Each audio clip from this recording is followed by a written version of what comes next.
The Ontario government is delighted because today we are providing BioAmber with a $15 million loan, and that is going to attend a multi-million-dollar investment by BioAmber right here in the Sarnia area. Congratulations so much to BioAmber.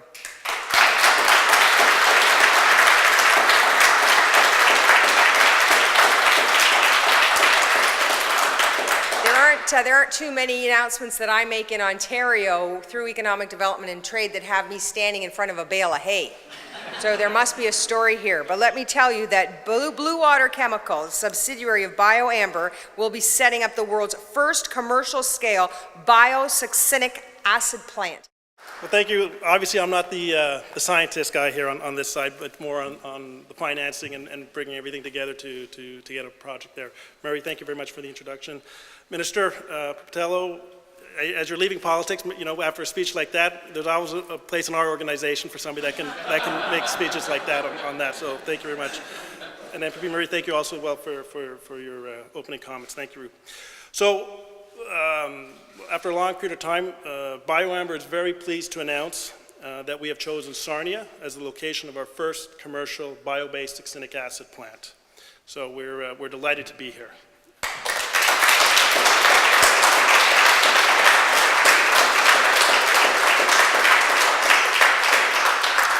Now, as everybody, including myself, when I joined the company, what's succinic acid? It's a common aspect. Actually, everybody produces it internally in their own body. It's produced naturally in people's body on that side. But basically, it's a platform chemical. It's non-hazardous, non-volatile. And in reality, it looks a lot like table salt. So if you know what it looks like on that side.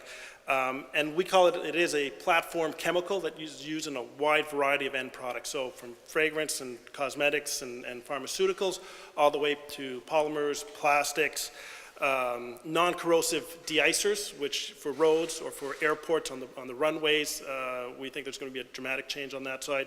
End markets, you know, to auto parts is a big end market that we think is going to be there. Plastics, PVC. So when we say a platform chemical, we truly mean has multiple applications. And I think a lot of times people, you know, say, you know, what's it used for? These are the markets we know today, and I say, you know, 5 years from now, there's going to be applications we haven't even thought of. So right now, it's about a $10 billion market, just this aspect here, and also going to other things called 1,4-propane-diol or BDO, which is things for spandex, or PBS, which would be used for auto parts as well on that side. So the initial capacity of this plant will be 17,000 metric tons. It will be commissioned in 2013, so not too far away on that side. And with all our work on the marketing and sales side and from our plant in France and selling the product already out there, we're already planning on doubling capacity by 2014 and also bringing a BDO line, so 1,4-butanediol.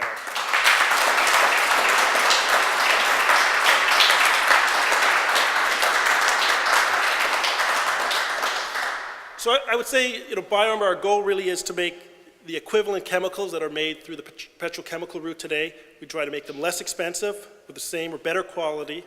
Our process is renewable and sustainable, and not just using renewable feedstocks, but we actually consume CO2 in the process, and that, or sequester it. And if you would look today of all the carbon sequestering processes out there, the only one that really sticks out is you drill a hole in the ground and you pump it underground, and then you try to get more oil out of there, which is fine, which is expensive, which is a multi-billions of dollars of project. We actually take CO2 and it's in the chemical itself. So if you make a piece of plastic, it's sequestered for as long as that plastic's there. A lot of times, you know, companies come and have new ideas, and we're probably no different on that. Where we do stand a little bit apart is what we've done in France. We run a 3,000 metric ton facility there. We've proven the technology at large scale. We know it works. We know our cost structure, and it really puts us, you know, what we believe, you know, is well ahead of the rest of the pack globally on that side. This process was really scaled up over the last decade, so it's not something that just happened. You know, we've been working on this and the predecessor companies for well over a decade, and this was really scaled up throughout the world. We use really the best of the world, whether it's from Japan, US, France, Canada, wherever, and that's really some of these new technologies where they really need to be, from the biotech side to the chemical side to the catalyst side. So it's a whole bringing in different people together on that side. So you can imagine For a company like BioAmber, which a lot of people probably haven't heard of, there's a lot of different people to thank to get a project of this size off the ground. And I am going to do that in a moment. But first, I just want to let you know a little bit on our selection process, why we picked Sarnia, why are we here today, what did Sarnia offer. We looked at over 100 sites throughout North America for this facility, and we narrowed it down, so we were traveling a lot all over the place trying to find the best places. So the feedstock availability, Ontario has some of the highest yielding corn process in North America, some great, and especially the Lambton College areas, I believe some 2 or 3 most, really the best corn yielding on that side, comparable to any place in Iowa or Nebraska. Close to facilities that make glucose, which is really use the corn to make the glucose, high fructose corn syrup, which is great. The logistics here, trying to get our product out afterwards, truck, rail, ship. I think everybody here knows why Sarnia is really good on that. You go right over the bridge, you can hit 40–50% of the U.S. market in a truck, in a Dates truck. The underutilized assets, unfortunately, Sarnia has had some issues with some plants closing, but for us, we think it's a great opportunity because it really saves us literally millions of dollars in not building boilers and having wastewater treatment and having electricity and redundance, and we think there's going to be a lot of other companies that are going to come up to the same decision we are, and our understanding is there's a lot of people that are looking, as the word got out, that we are going to be choosing Sarnia on that side. The strong and knowledgeable workforce. It's hard to build a sophisticated plant in the middle of a cornfield. I mean, the Sarnia, the people that built these facilities, that workforce, that in knowledge of safety and how to build and to operate, very important. Also brought through the college, Lambton College, the universities which are close by. This facility here, condemned on that as well. That was a great facility and part of our decision-making process. We know there'll be a knowledge base here for years to come as we continue to expand as well. The strong government support, no question about it, that does play a role on that side. So we did receive mostly in loans up to $35 million of close to an $80 million facility, which BioAmber will be providing the rest. So a lot of capital coming in. We are a U.S. company, so a lot of foreign direct investment, a lot of foreign direct technology being brought in here.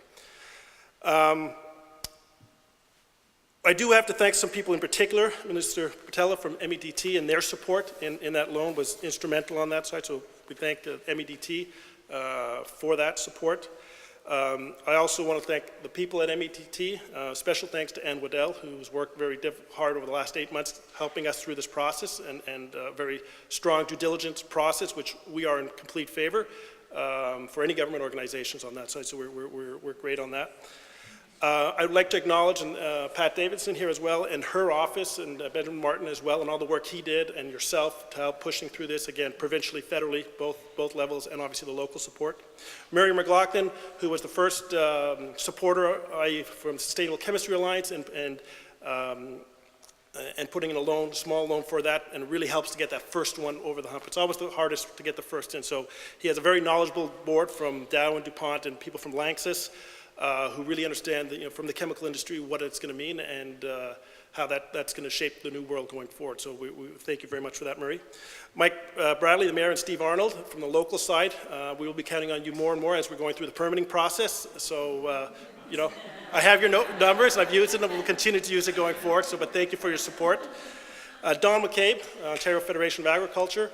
It's hard to think of this project when you have agriculture together with chemicals, with unions, there's so many people coming together. So Don, thank you very much and opening doors for BioAmber. We very much appreciate that. Sandy Marshall is president of Lanxess and has a vision as well on that site. So we're very receptive and thankful for Lanxess and Sandy Marshall. Ray Curran and Steve Pilot from the Sarnia Construction Association.